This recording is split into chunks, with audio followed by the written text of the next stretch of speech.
Assalamualaikum, selamat pagi Ibu. Waalaikumsalam, selamat pagi. Begini Bu, pasien kamar 3 bernama Nyonya Anidar, pasien sudah 2 hari dirawat dan pasien masih nampak lemas karena didiagnosa anemia ringan. Pasien belum menunjukkan adanya peningkatan yang berarti.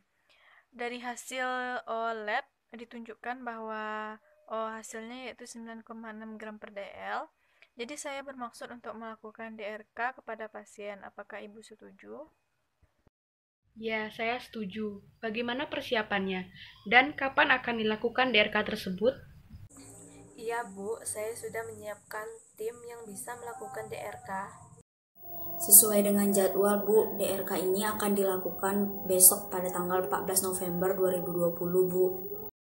Iya, betul Bu, waktunya masih menunggu kesepakatan dari tim A ya Bu. Baiklah, silakan dilanjutkan. Saya menunggu informasi berikutnya. Bu, kami permisi dulu Bu.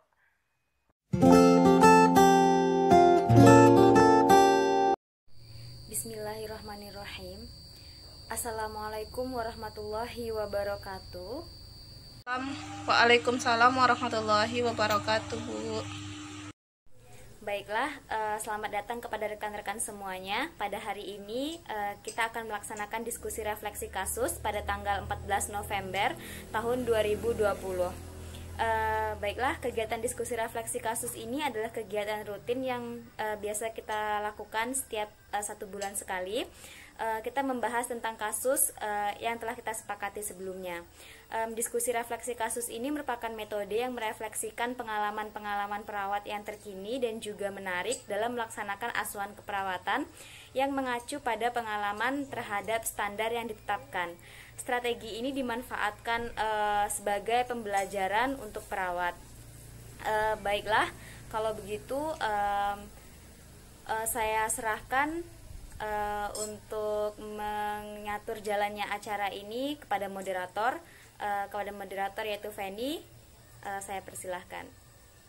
Baiklah, selamat siang semuanya. Selamat datang di diskusi kita.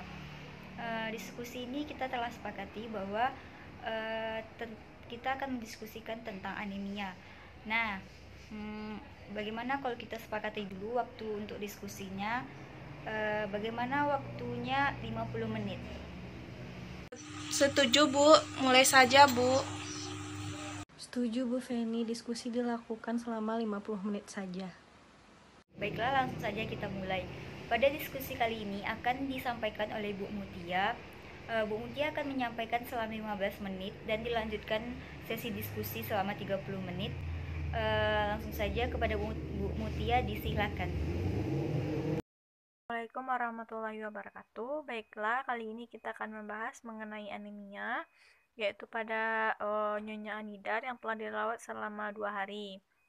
Nah, untuk pasien ini ia tampak lemah dengan hasil lab HB-nya yaitu 9,8 gram per dl dengan tekanan darahnya yaitu 150/92 mm Hg dengan nadinya yaitu 85 kali per menit, pernafasannya 20 kali per menit, dan untuk suhunya 36,5 derajat Celcius.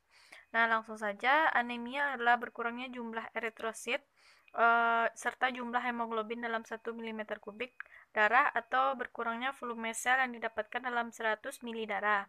Hal tersebut terjadi bila terdapat gangguan terhadap keseimbangan antara pembekuan darah pada masa embrio setelah beberapa minggu dari pada masa anak atau dewasa. Baik, selanjutnya akan saya lanjutkan. Intervensi yang diberikan itu berupa pertama adalah monitor jika adanya tanda-tanda dehidrasi. Yang kedua, cek instruksi dari dokter di mana dilanjutkannya transfusi kepada pasien COV2 pada nanti malam. Yang ketiga, pantau dan monitor terus adanya reaksi saat transfusi. Yang keempat yaitu monitor dan atur jumlah cairan selama transfusi. Yang kelima, monitor adanya kehilangan cairan seperti perdarahan, muntah, diare, yaitu untuk menghindari hipovolemia. Dan yang ketujuh, memberikan dukungan nutrisi yang memadai dan sesuai kebutuhan tubuh pasien. Dari apa yang telah kita lakukan sesuai intervensi yang ada tersebut, tetapi pasien belum menunjukkan adanya peningkatan yang berarti.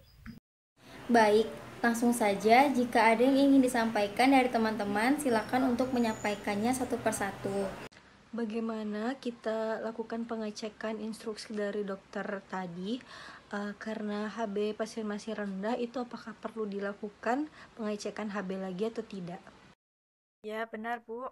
Dokter Roza akan melakukan visit pada pukul 15.30 nanti. Saya akan mencek nanti apa saja instruksi dari dokter.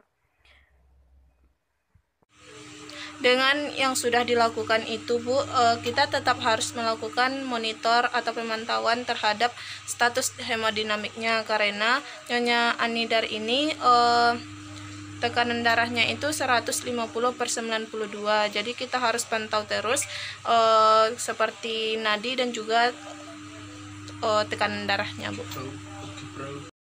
Ya benar Bu, saya juga pernah menemukan pasien seperti itu Bu.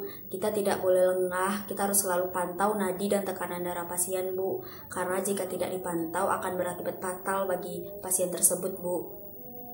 Benar Bu, saat akan dilakukan transfusi sesuai dengan instruksi dokter, kita harus pantau jikalau nanti ada terjadi reaksi saat melakukan transfusi tersebut.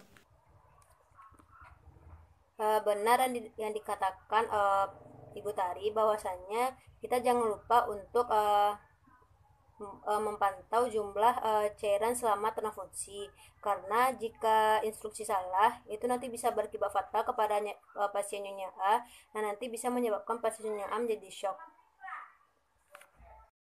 Oke, bisa dilanjutkan ke masalah yang lain. Nah, untuk diet pada pasien anemia, makan pada porsi yang sedikit tapi sering ya Bu. Dan jangan lewatkan jadwal makan. Lengkapi porsi makan dengan makanan karbohidrat yang lebih kompleks. Makanan lebih banyak buah dan sayuran 3-5 porsi. Benar Bu, dengan mengkonsumsi makanan yang banyak mengandung zat besi dan juga makanan yang banyak mengandung vitamin. Benar yang dikatakan Ibu Fiza, vitamin dapat berupa asam folat seperti sayuran hijau, kacang-kacangan, dan hati ayam. Vitamin seperti B12 juga Bu, seperti daging, ikan, keju, susu, dan telur. Bagaimana dengan tata laksana makanan yang dianjurkan untuk Nyonya A? Nah, untuk makanannya ada yang menyarankan untuk mengikuti anjuran seperti jumlah makanan yang dipantau, jenis makanan, dan pengaturan jadwal makannya. Betul Bu, kita penting mengatur asupan makanan pada penderita anemia. Ya Bu, apalagi kekurangan zat besi dan B12 itu bisa menyebabkan anemia pada pasien Bu. Bisa dengan mengonsumsi bayam, buah bit atau umbi merah Bu, untuk dapat memperbaiki dan juga membuat sel darah merah Bu. Oh ya, kalau untuk nasinya tidak boleh nasi yang dingin ya? Ya benar. Ada yang ingin disampaikan atau sudah cukup? Waktu masih ada sisa 5 menit. Sudah cukup Bu. Iya Bu, sudah lebih dari cukup. Alhamdulillah, diskusi kita telah berakhir. Dapat saya simpulkan bahwa pasien akan dicek oleh dokter berhubungan dengan HB-nya yang masih rendah, kemudian monitor status hemodinamik pasien. Transfusi darah juga dapat dilakukan dengan memantau reaksi pasien saat transfusi. Untuk diet pasien dianjurkan makanan porsi sedikit, namun seringnya diperkaya vitamin dan zat besi untuk serta pantauan jenis, jumlah dan pengaturan jadwal makanan pasien. Selanjutnya intervensi yang sudah dilakukan dapat dilanjutkan kembali. Baiklah, karena diskusi kita telah selesai, kita beri tepuk tangan untuk kita semua. Baiklah, diskusi kita kali ini telah selesai. Saya mohon maaf apabila ada salah. Saya kembalikan lagi kepada Ibu Tian. Baiklah, untuk kegiatan diskusi refleksi kasus kita pada hari ini telah selesai. Sebelumnya saya ucapkan terima kasih kepada perawat Feni sebagai moderator yang telah mengatur jalannya acara diskusi kita pada hari ini. Sangat bagus sekali. Dan juga tak lupa pula saya ucapkan terima kasih juga kepada notulen kita yang telah menyampaikan kesimpulan dari diskusi refleksi kasus kita pada hari ini dengan sangat jelas. Dan juga kepada semua peserta diskusi pada hari ini yang telah aktif berdiskusi, saya ucapkan juga terima kasih. Baiklah, sebelum saya tutup acara ini, Untuk kegiatan kali ini, sebelum saya tutup, untuk diskusi refleksi kasus pertemuan selanjutnya, kira-kira kita akan membahas apa ya? Bagaimana dengan kasus CHF? Apakah rekan-rekan setuju? Setuju, Bu. Baik, terima kasih atas kehadiran dari rekan-rekan semua. Jangan lupa untuk mengisi daftar hadir di lembar yang sudah disediakan. Saya akhiri diskusi kita pada hari ini. Selamat siang. Assalamualaikum warahmatullahi wabarakatuh.